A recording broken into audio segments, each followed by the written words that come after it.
Hello, I'm Ronald McKenna with the Gorge Youth Movement, and I'm here today with Amber from Hood River Latino Network. Keep watching this video for volunteer opportunities and ways that we can protect our community from ICE. Hello, I'm Amber with Hood River Latino Network, and my pronouns are she or they, ella, and ella. My pronouns are she, her. So yeah, could you just talk as to why it is so important that people do something right now and the reality of ICE? Yeah, the big subject everybody wants to talk about right now because it's pretty bad out there. Yes. Okay, so one of the biggest things I think that's really important for us all to recognize right now as all of this is happening, fascism and authoritarianism, is that we take a pause and we take a step back and we look at all of the different ways that we hold privilege. We are complicated, layered beings. We hold privilege in different areas. We don't hold privilege in some areas.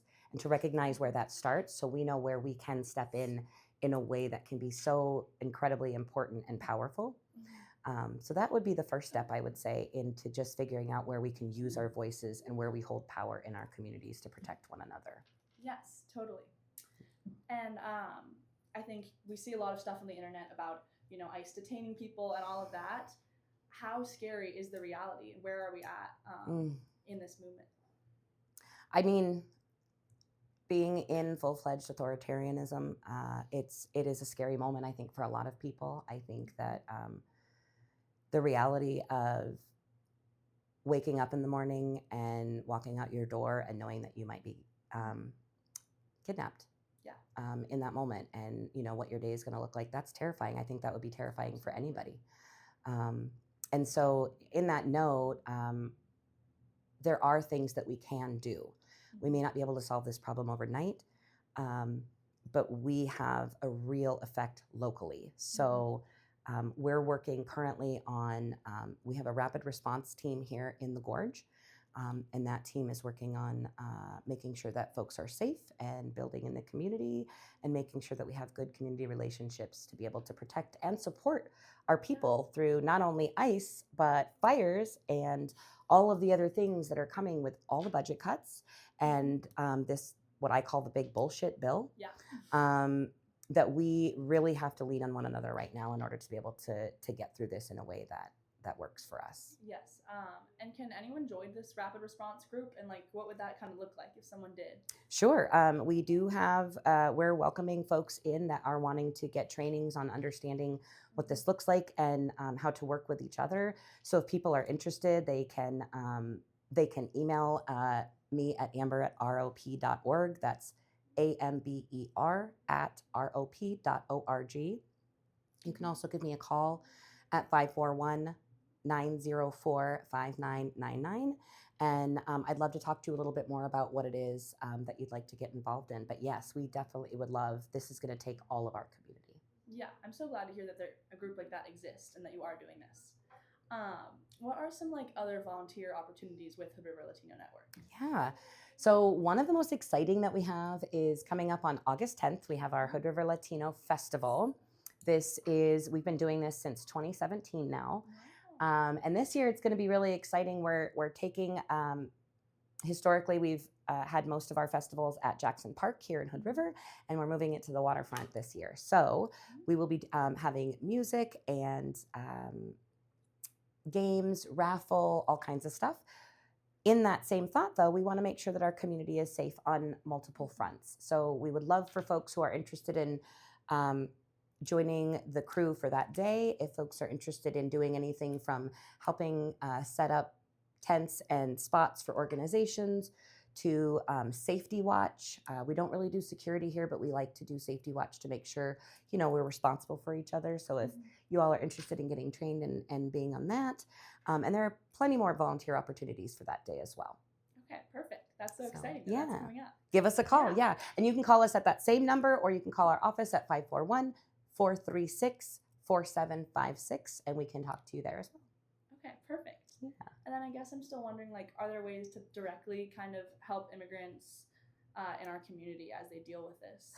Yeah, so one of the things that we really talk about a lot is, rapid response is super important. But the other thing we can do is how we live our day-to-day lives.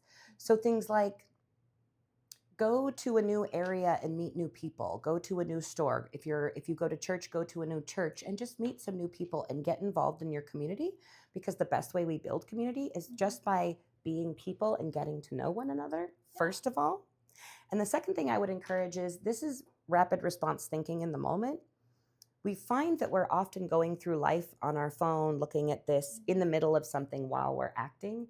And one of the things I encourage people to do right now in paying attention to what's going on is to do just that. When you're walking down the street, maybe put your phone away if it's possible. Pay attention to what's going on around you. If things look heated, if something looks off, call the number, the rapid response number. I'll give that to you in just 1 second. Call that rapid response number immediately. Or if you feel safe, walk up and just say, hey, are you okay? What's going on today? Like, get involved by simply being aware and talking with community members. Yeah, totally. Oh, and the number that folks can Right. call, if you are wanting to report ICE activity or somebody who has been taken by them, please give us a call. There are 2 numbers locally here in the Gorge. Those are 541-490-5579 or 541-380-1733. If you're in Oregon, anywhere outside of the Gorge, please program this number into your phone. That statewide number is 1-888-622-1510. Any one of those numbers will activate a team that will make sure that we can go ahead and show up for our community. Okay, that is amazing. I guess one more thing I want to talk about is potential future for students at Hood River Valley High School, and kind of holding a Know Your Rights session, talking about our constitutional rights, not just for immigrants, but that's especially helpful, knowing what to do when ICE comes and what your rights are there, but also just as people in this country that is becoming, an authoritarian government, and what you can legally do. And also just talking to the school and making sure that we're holding the school accountable, asking them what their plans are if ICE does come. I think it's really important that we see their responses on that front. So if you're interested in doing that with me, please let me know. DM Gorge Youth Movement, email Rowan McKenna. So either of those things work. My email is rowan.mckenna@hoodriver.k12.or.us. I'll put that in the caption below. But yeah, I would love to do that in the future. I think that's important. And another idea I had was contacting the city council, going to a city council meeting. The next one that I could attend is September 8th, and just asking them, what does it mean that we are a sanctuary town? And like, what actions are they going to take? It's more than just saying that, but holding them accountable to, okay, what are we going to do? And I think it's important we ask them that, and it'd be amazing to have student voices there with me, because I think that makes everything more impactful. Sure. Hearing everybody's voices. Yes. Yeah. So those are some of the things that you can do right now. Is there anything else you'd like to say to students? Yeah, actually, I was just, this next Tuesday, July 29th, we will be having an ICE verifier training. So if you're interested in learning how to verify whether somebody or a situation actually involves ICE, and what to look for and how to communicate further, we'd love for you to join us. It's a free training. Again, that is Tuesday, July 29th at 6 p.m. at the Fish Food Bank meeting room, and we would love for you to meet us there. Okay, super awesome. Awesome. Thank you. Thanks so much for having us.